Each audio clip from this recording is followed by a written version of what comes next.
Alright, today we're looking at Monster Hunter Stories 2. First off, as always with the review, we start with what the game is. Monster Hunter Stories 2 is a RPG-focused Monster Hunter game where you are doing a similar thing to the main games in terms of hunting down monsters, killing them for their materials, and then using that to craft better armor in order to go out and beat bigger monsters. But instead of it being a real-time third-person affair, it is a more turn-based JRPG with some monster catching elements in it. So that is the primary setup. You go through a story, you have that kind of thing, but your main form of gameplay is that combat and is that kind of collecting and hunting for monsters, getting them back and being able to effectively raise them a little bit as you're similar like Pokemon or Digimon, and then using those to battle other monsters. So in terms of unique mechanics, I would really say there's a lot that is unique about this game, and the first thing is obviously that Monster Hunter loop. A lot of JRPGs are more traditional, whether it be turn-based or otherwise, and even stuff like Pokemon that is in the more creature collecting genre do not have this kind of uniformity between both what you're catching in terms of the monsties, what are called monsties in this game, and your character. So I would say a unique mechanic is absolutely the way you battle in the game, the combat, the way that you collect monsters and train them up, as well as the kind of gene system, or what's called a rite of channeling, where you're effectively able to like min-max, similar to Pokemon Natures and Ivies and stuff. You're able to kind of min-max their options there. So those are the kind of the three unique elements: is the way the combat system works, the way you kind of train up and get monsters, and the way the gene stuff works in the game. Overall, if I recommend the game or not, I absolutely recommend the game. I think it's a fantastic game. There's a lot here in terms of both an RPG and a JRPG, as well as a more Monster Hunter game, if you're looking for either sides of that. I'm playing this on Switch version, so in terms of what it's on Switch. It's on Switch 2. We'll talk about what that means in a second. It's on PC, and I believe it's also on PS4. And it is not on Xbox because they don't really care about Xbox. For the length of the game is relatively long as JRPGs go. It's about 40 to 60 hours, 40 hours for the main campaign, but you're not just going to be doing the main campaign in this game. A lot of the time I've spent on there is just grinding out more monster parts and materials to get better stuff, as well as doing some side quests and things. And so my playtime is close to that 55-60 hour mark. Obviously, if you want to do everything there is in the game, it grows exponentially because of all the options for monsters and all the materials and armor sets and stuff. So that kind of skyrockets, but the base kind of structure there is anywhere from 40 to 60 hours. For pricing and sales, this game is interesting, similar to other Capcom games for pricing, because while it started as a full-price $60 game, it within a year went down to $40, and that is where it permanently stays. It got a permanent price cut to $40. I was able to get this game on sale on the eShop for about $30. I was able to get it with the bundle with the first Monster Hunter Stories game for about $35, which you can frequently find both on the Switch as well as the Steam sales for those things. I would say that for both prices, in terms of the full price $40 for 2, the combined price of 1 and 2, I think being $60, as well as any discounts you get it on, so I got it for $30. No matter what you get it and what price you get this game is absolutely worth it. I would pay full price $40 for it. I didn't have to, but I would. It's one of the games that I definitely think has enough content and enough quality in what it's doing to really make itself worth that amount of money. So I got it for $30. You can get it in the bundle, which I got on Switch for $35. But overall speaking, the game itself is $40, and I do think it's absolutely worth that price. A couple things relating to notes here. The footage you're seeing is captured on a Switch 2. Now, unfortunately, the Switch 2 still only captures in 30 FPS, even though the Monster Hunter Stories 2 on the Switch 2 is 60 FPS, which is a big kind of improvement from the Switch 1, which ran at 30 FPS, and I didn't want to play it and didn't want to do that, and I knew this is the kind of game that I wanted to play on Switch. So when I got the Switch 2, I bought the game, and it's running very well. It's running at a locked 60 FPS, although the resolution has not been increased, and I don't believe the load times have been improved, but I haven't tested it on Switch 1. But I definitely know that the frame rate is 60. However, you're probably not going to be seeing it as 60 because of how the Switch's capture mode works. I am going to try to interpolate some of the images, some of the videos, to see if I can kind of get it looking like 60, but most of the footage you'll probably be seeing of this game, at least for me, is going to be 30, even though it runs on Switch 2 at 60, just kind of clarifying that. Alright, so let's talk about sort of the more gameplay elements of it. The game loop. Similar to other Monster Hunter games, the game loop of this game is you're going out, you have an objective. In this case, my objective was, okay, I want to create this better sword, and the great sword, right? I want to get a better great sword. And you go to the forge, you're like, okay, what do you need? You need some mid-grade ore, and you need a Nanjath, for example. So you go out, you find and hunt an Nanjath, and then you get that stuff, and you effectively beat them. You get the materials. Depending on how well you do in battle, you'll get more materials or not, and you'll be able to take that back, craft that, and then you'll be able to get better monsters that beat better monsters. That is pretty much the loop there. And what I really like about this loop is it not only helps in terms of like getting you motivated to do things that aren't just the main story, but it also ties into a lot of the side quests. I wouldn't really call the side quests in this game side quests. What they're effectively is almost companion quests in the way that they kind of complement a lot of what you're doing. So a lot of the time in the game, it felt like I'd get a side quest that would like, okay, beat an Nanjath. Well, I need to beat an Nanjath anyway to get materials to get a better sword, so I might as well do that quest now, right? You get a lot of those where just the things you're doing kind of line up with the materials you're going to want anyway, and so you end up doing a lot of them. So I have spent a long time doing a bunch of side quests because they don't feel like side quests. They're like, oh, it's an excuse to not only get the materials I need, but also get paid in money for it as well. Because a lot of them are paying money and also give materials, but the benefit is like if you're just going to be in an Nanjath, you can do that and get the materials, or you can accept the quest to do that and get money on top of that. So you end up having a lot of money if you just constantly accept all the quests on the board and then just kind of like leave them in the background and turn them in whenever you do them, which I think is really nice. So that's part of the gameplay loop there. Now on to how to play the game, and this is kind of where we'll talk about combat.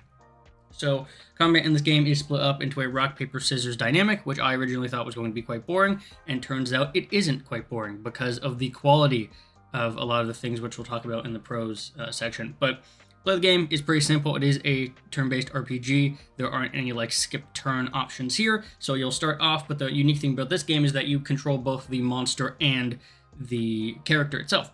So you'll go to fight and you'll have, the speed, the technical, and the offensive abilities. You'll have your skills, which are dependent on the weapon you've currently equipped, and then you have the monster skills. The monsters and your other companions that follow you attack automatically.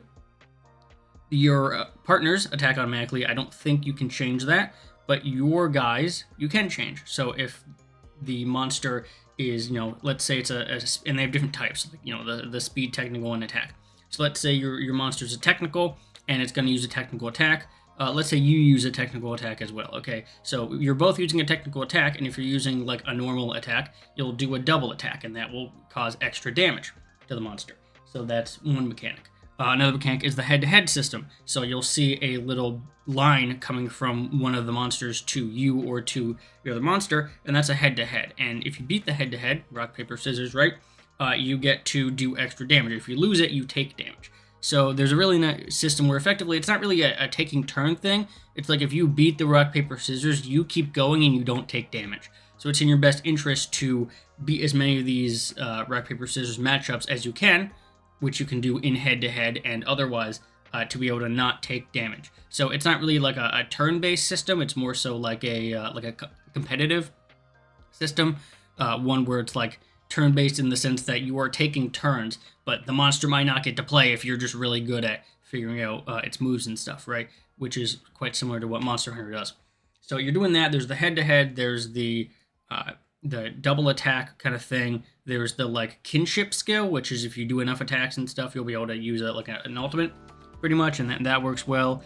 And then there is some other kind of options when it comes to that. So instead of having, there's items and stuff, right? But instead of having like a tactics menu, what you have instead is the ability to swap weapons and monsters on the fly. So you can, if you don't like a skill that you have, like, so certain parts of the monster as well, right? Because it is Monster Hunter, so you have certain parts of the monster. And you may have like the tail or the wings or something. And like the wings, for example, you'll attack the wings, and the wings might be resistant to a hammer. But they're not resistant to a bow. So if you have a bow, you can switch over to the bow and use the bow to attack the wings, and that'll do more damage, right? And so it's this really nice balance of going in, winning the head-to-heads, winning kind of getting the double attacks, and using your weapons and switching weapons to be able to do maximum damage to the monster, as well as directing effectively your monster attacks to do that. So there's a very nice level of control over a lot of things in terms of what your monster can do, what you can do, and what you can switch to. You can also, as well as you're probably seeing here, you can switch the monsters as well. So you can switch weapons and monsters to be able to kind of just mix and match the best possible outcome. And overall, the goal here is just to get the winning situation. So you're going to switch to a monster that, let's say, is speed focused. You're going to do a speed attack when they're doing like a power move, and you're going to win, right? So your objective is to win as many of these matchups as possible, and you're going to do that by moving through it. So that is very nice. The reason, and we'll get to pros and cons here now, the reason that all this stuff works in the game is because of how great the animations are. So I'd say pro number one, absolutely. The quality of the animations in both the attacks as well as the monsters and stuff really make all these attacks that you're doing feel impactful. The double attack, the head-on, all that.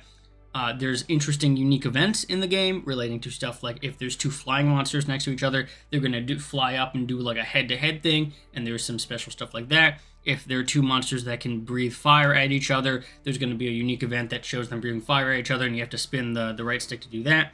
There are head-to-head clashes where you have to like press the A button to like tug a rope kind of thing. So there's a good amount of these that make it varied. So you're not just kind of like bulldozing, pressing A bunch of times, right? You do have to think about what you're doing and interact with the game to a much higher level. So the animations, the unique events there.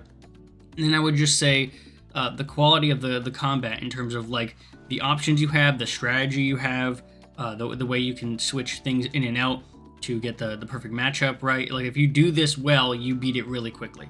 And that's something that Persona does really well. If you know the matchup and know the weaknesses, you can get through those battles very quickly. It's a similar thing with here. Even though the monsters have more health because it is Monster Hunter, you can decimate things in like 4 turns, right? If you play it right, which is very good. There are cons, however, to this game. The 3 main issues with this game, and they are relatively decent issues, and they're why this game isn't more highly regarded. The story and tone is trying to be more Pokemon-like, and that is to say it's not working. And I basically skipped most of the cutscenes in this game, and the story itself is pretty inconsequential. It's just figuring out why a bunch of monsters are disappearing. Turns out you now have this egg, and it's hatching into Rathalos. That's supposed to be like the destroyer prophecy kind of thing, and you have to prove to everyone that that's not actually what's going to happen, and you have to go awaken its power and prevent the destruction and all that, right? Pretty inconsequential. There is voice acting, which is better than Pokemon, but it's not good, and it's quite irritating at points, so I pretty much just skipped most of the story cutscenes, so absolutely the story and tone is one con. The other 2 cons are relating to the fact that this is still a Switch game at its heart, meaning the environments you go through are very drab and not very interesting and pretty forgettable. And this is more so, I think, like a thing of like, this feels like just a training room with a bunch of areas that you can just go and find monsters in, right? It's not really a world, it's more just random zones that you happen to go through. Most of the time, they're not going to be anything of interesting, so that is a slight disappointment. The third issue is coming from someone that loves the Pokemon games, despite their faults. There is a limited discoverability in how you get monsters, and I haven't really mentioned this up until this point because it is not very interesting. The way you get monsters in this game is that you go to a monster den, and they're scattered around here, or an Everden, and you go in to these, and you find out where the egg is, you sneak up on it, or you just walk up to it, and you'll be able to pick out an egg, you bring it back to your base, go to the stables, and you'll be able to hatch the egg, and it will hatch into whatever monster was guarding it. Problem with this system, 1, is it's not very interesting from a discoverability perspective, and 2, it's random. And the problem with it being random is that not only, again, as it's not very interesting, but it also means you can't guarantee the monster you want. So if you want like a certain one, you have to go scouring all the monster dens and hope that the monster that you find is that monster, right? The Everdens are a little bit different. They typically will have that monster somewhere in the cave. You beat it, and then it'll retreat, and then you go into a second cave, and that'll have the egg, and a lot of the time it's sleeping, so you can just pick it up. But the reason the system is not that good is because it like requires you to do trial and error, going through monster dens, going through Everdens constantly just to try and find an egg you want if you're trying to get like a specific monster.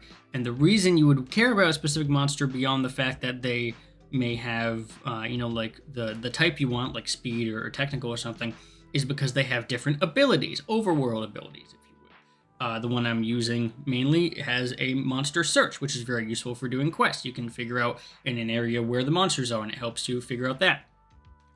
Some other ones, break rocks or swim across stuff, right? So if you're trying to find, like right now, I'm trying to find a monster that is able to climb up vines.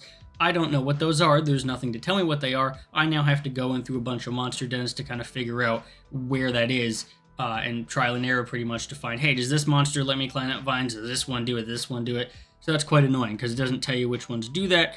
And a lot of the time when you go into these caves, the monster just isn't there, so you have no indication of what egg you're actually getting. So it's basically just like a random chance thing of like, oh, is this monster going to be one that works with the ability I want?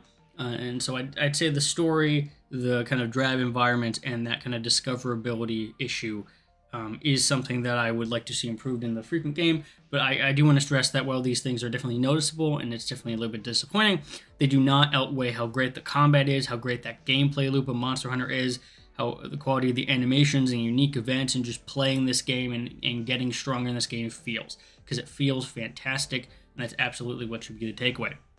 Last thing here on platform issues. As I mentioned, I'm playing this game on Switch 2, and it runs at a full 60 FPS, which is phenomenal. It is still 720p. I'm playing in handheld primarily, and so it does look a little rough, but because they boosted the resolution, it doesn't look that bad compared to some other games on the Switch 2. You can check out my other video on the Switch 2's Switch compatibility issues if you want more info on that, but pretty much a lot of Switch games aren't looking too good because of that screen and how it's upscaling. This game doesn't have that problem. It looks pretty good, so I wouldn't have an issue about that. But yeah, Switch 2, it's running at 60, pretty locked, but it is still 720p handheld. I haven't had any performance issues because of that. I also haven't had any bugs or anything like that. Obviously, your mileage may vary. From what I understand, the PC version is fine. It works well. It runs well, obviously, as you'd expect. But there's not a ton of options. So if you're looking for a very robust PC port, this game is not going to have that. So overall conclusion, this is a fantastic game you should absolutely play. If you like Monster Hunter games, if you like Pokemon games, if you like the creature collecting genre, or even if you just like really good like monster-based RPGs to any capacity where you're just like collecting, Persona, that kind of thing, I would absolutely recommend this game to any people who like any of that.